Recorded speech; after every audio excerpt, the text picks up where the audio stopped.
துணைவேந்தர் ஜெகநாதன் போலீஸ் விசாரணைக்கு ஒத்துழைக்க வேண்டும் என்று நீதிமன்றம் கூறியிருக்கிறது. வழக்கில் கைது செய்யப்பட்ட ஜெகநாதனுக்கு சேலம் மாஜிஸ்ட்ரேட் நிபந்தனை ஜாமீன் வழங்கியிருந்தார். ஜாமீனை ரத்து செய்ய கோரி சேலம் கூடுதல் ஆணையர் தரப்பில் சென்னை உயர்நீதிமன்றத்தில் மனு தாக்கல் என்பது செய்யப்பட்டிருந்தது. கூடுதல் விவரங்களோடு சிறப்பு செய்தியாளர் ரமேஷ்குமார் இணைப்பில் இருக்கீங்க. விவரங்கள்.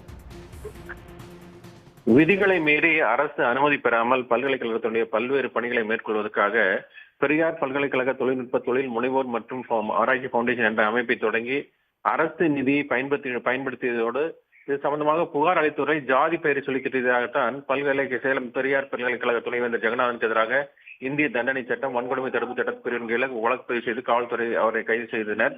சேலம் மேஜிஸ்ட்ரேட் நீதிமன்றத்தில் ஆஜர்படுத்தப்பட்ட அவரை நீதிமன்ற காவலில் வைக்க உத்தரவிட மறுத்த மேஜிஸ்ட்ரேட் நிபந்தனை ஜாமீன் வழங்கி உத்தரவிட்டிருந்தார்.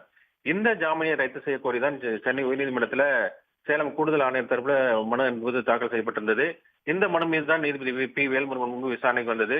அப்போது இந்த வழக்கின் புலன் விசாரணைக்கு ஒதுக்கப்பட்ட தடை உயர்நீதிமன்றம் நீக்கியுள்ளதாகவும் வழக்கை ரத்து செய்யக்கூடிய துணைவேந்தர் தாக்கல் செய்த மனுவை தள்ளுபடி செய்யப்பட்டுள்ளதாகவும் அதனால் இந்த புலன் விசாரணை விரைந்து முடிப்பது ஏன் என்று குற்றப்பத்திரிகை தாக்கல் செய்யக்கூடாது என நீதிபதி கேள்வி எழுப்பினார். இதற்கு பதிலளித்த அரசு தரப்பு வழக்கறிஞர் ராஜ் திலக் டிஜிட்டல் ஆவணங்கள் கைப்பற்றப்பட்டு ஆய்வு செய்ய வேண்டியுள்ளதாலும் எனவே அவர் ஜாமீன் ரத்து செய்ய வேண்டும் என்றும் வாதிட்டார்.